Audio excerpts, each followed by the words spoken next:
Mélenchon. Oula, attention, le Mélenchon, faut pas l'énerver. Il y a des gens qui osent poser des questions à Mélenchon.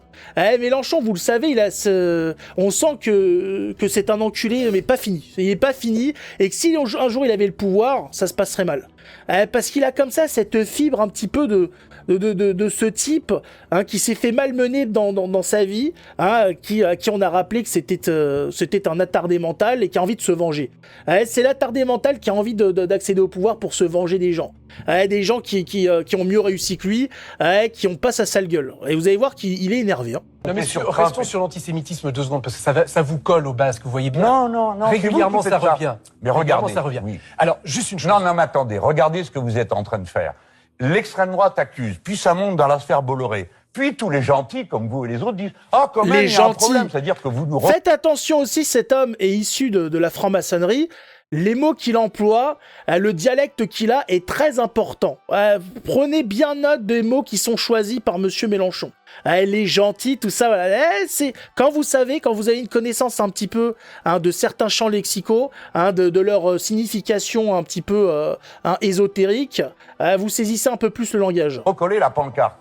C'est exactement comme ça qu'on fait pour attribuer une étiquette. Par exemple, vous êtes radin, tout le monde le sait, personne ne le dit. Cyril Hanouna, non mais attendez, vous êtes radin ou pas? Est-ce que ça a été une erreur ou pas? Écoutez, vous êtes radin ou pas? Non. L'affiche Cyril Hanouna, c'est une erreur ou pas? Mais écoutez, monsieur, pourquoi vous me posez cette question? De quel droit? Ça commence. Voilà. Maintenant, il faut un droit pour poser des questions à Mélenchon. Il faut une autorisation de sa maîtresse, de l'établissement scolaire et de sa maman aussi, signée, voilà, un recto verso par les deux parents. Il faut un droit. On ne savait pas que pour poser des questions à Monsieur Mélenchon, il fallait une armada administrative pour pouvoir avoir accès à la réponse. Excusez-nous, Monsieur Mélenchon, on ose poser des questions, mais merde, quoi. Mais qui sont ces gens qui osent? Il ose. Putain, mais personne l'a prévenu. Parce que c'est vous. Vous m'accusez?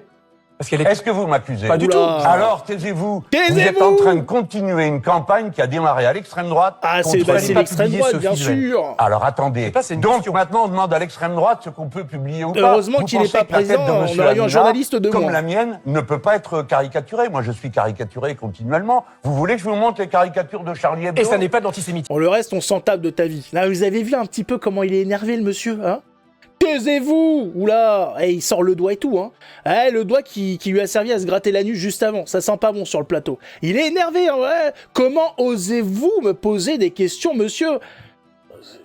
Il est un petit peu surpris. Si je suis journaliste. Journaliste qui n'a pas le droit de poser des questions. On aura tout vu chez les gauchistes. Il réinvente comme ça. Il remodèle le monde. Les journalistes, maintenant, qui n'ont pas à poser de questions. Il a de la chance, le journaliste, parce que...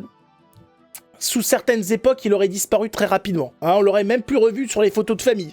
Heureusement, Mélenchon n'a pas le pouvoir, on n'en est pas encore à ce niveau-là. Mais attention quand même, il va se rappeler de toi, le Mélenchon. Il fait des listes, le Mélenchon. Petit con de journaliste qui m'a posé une question. Hop, son nom, son adresse. Toi, je t'oublie pas, toi. De quel droit? Mais c'est ça, mais je rappelle que pour parler à Mélenchon, il faut faire un sacrifice de quelques animaux, le meilleur bétail. Il faut prier en direction de la succursale LFI au moins pendant un mois. On se prive de nourriture pendant 8 jours. Et à ce moment-là, on demande aux prêtres LFI de pouvoir poser une question, de faire une demande au dieu Mélenchon. Mais les gens ne saisissent pas. Ils sont là, ils comprennent pas le principe. Le mélenchonisme, c'est pas n'importe quoi, c'est pas n'importe quelle religion. Les gens ne saisissent pas il y a toute comment dire, c'est toute une tradition, c'est toute une théologie. Il y a des bouquins, attention. Le mélanchias, je suis pas expert dans cette religion, donc c'est peut-être comme ça que ça s'appelle. Il y a des possibilités. Non, mais les gens sont pas au courant. C'est une nouvelle religion, ça, c'est le New Age. Un nouveau réel, voilà. De toute façon, c'est très à gauche, tout ça. Ils se trimballent, là. C'est pour ça aussi qu'ils ont leurs copains, là. Leurs électeurs qui lâchent des morceaux de poulet, là, des os de poulet dans toute la ville. C'est des incantations sataniques, ça. Les gens sont pas au courant. Au vu quand tu regardes depuis l'espace, ça fait un genre de pentagramme inversé et tout. On est en train de nous préparer quelque chose. Ah, les gens ne saisissent pas la nuance.